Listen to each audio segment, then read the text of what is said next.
I feel like everybody's my friend. I'm in this room full of people that I have worked with and loved for so many years. I mean, Barbara Cochran, the great work that you have done with this organization has been terrific.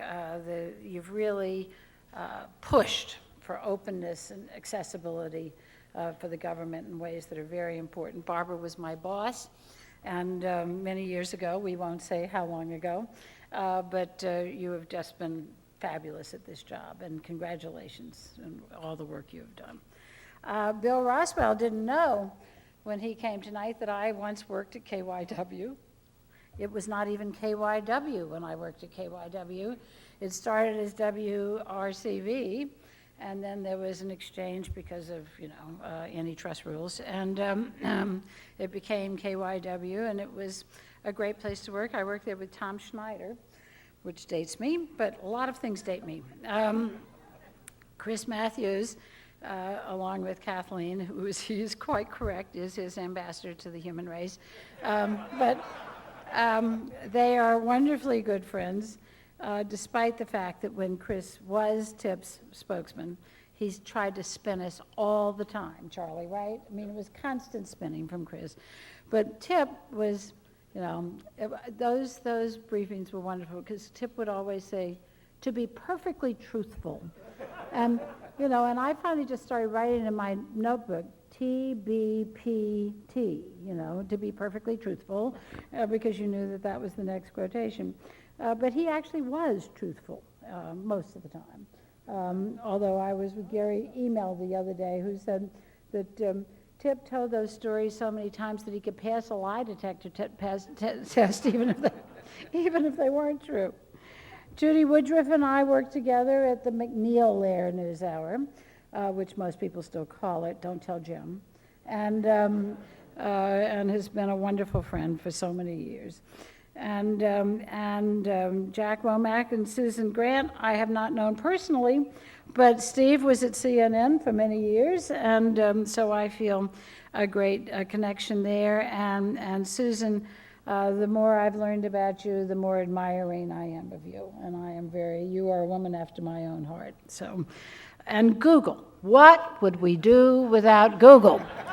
I actually acknowledged Google in my last book. I did, in the acknowledgments, because the difference between doing a history book in 2000 and in 2004 was just night and day, and the main reason was Google Books Online. All of those out of print, out of date, out of copyright books were right there, and it was unbelievably helpful. So, I am deeply grateful to Google. It is a godsend. And the Knight Foundation has been a godsend to NPR. Among the many things that you talked about, Barbara, and recognizing them, that is one you did not mention, but I know it well. The Knight Foundation has been a wonderful contributor to trying to making a huge training program for NPR to come into the digital age and do it in the right way, and to make us continue to be important and relevant, which is terribly important for generations to come. So we are deeply grateful to the Knight Foundation. My NPR friends have been kind enough to come tonight, and yes, thank you. The house lights are not on, so I can't see you, but Susan Stamberg and Robert Siegel particularly, really old friends, really, really old friends.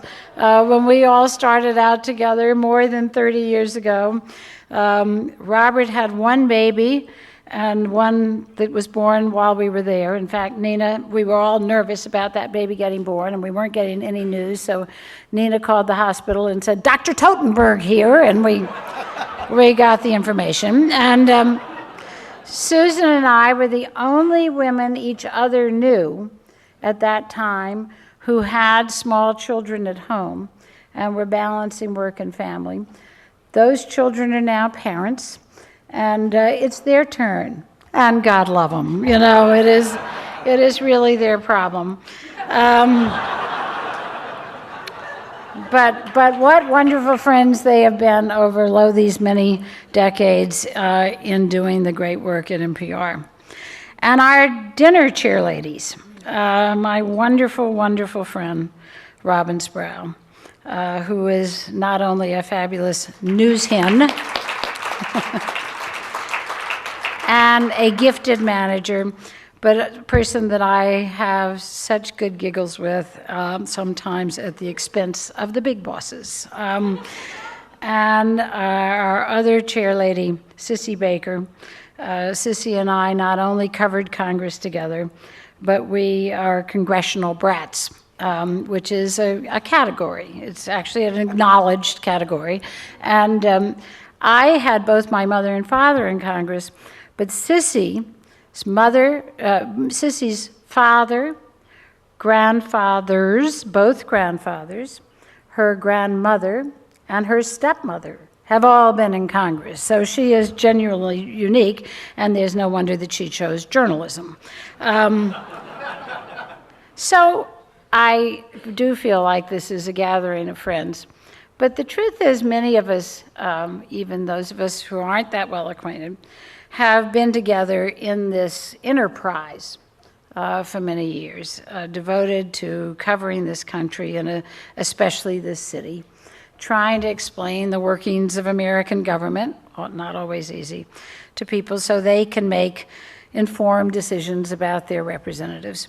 And we've covered those representatives, some of them shockingly, some of them admiringly, some of them hilariously. And we've seen all kinds of times. We've seen scary times, exciting times, sometimes that are both. And I think that's what we're living through now. And of course, those make for good stories. But it is where we are right now, I think, is both a scary and an exciting time in terms of both the country and our industry. And as I think about it, and probably this is part of being a grandmother, I think we have to exercise some caution in this time. We have to know what's going on, absolutely. We have to hold this administration's feet to the fire about its declarations of transparency and openness, and Sunshine Week is a wonderful idea that brings people attention to that.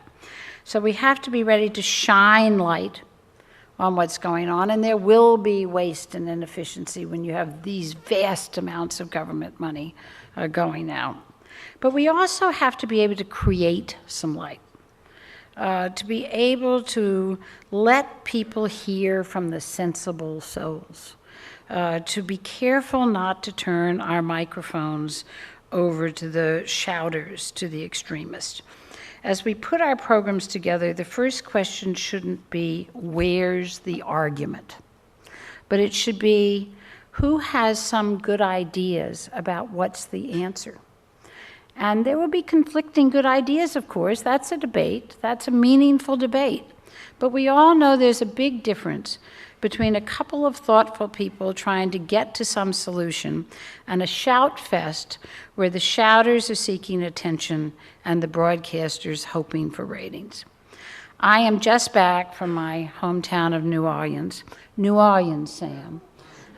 He loves to hear me say that, where I heard very disturbingly about the effects of highlighting confrontation.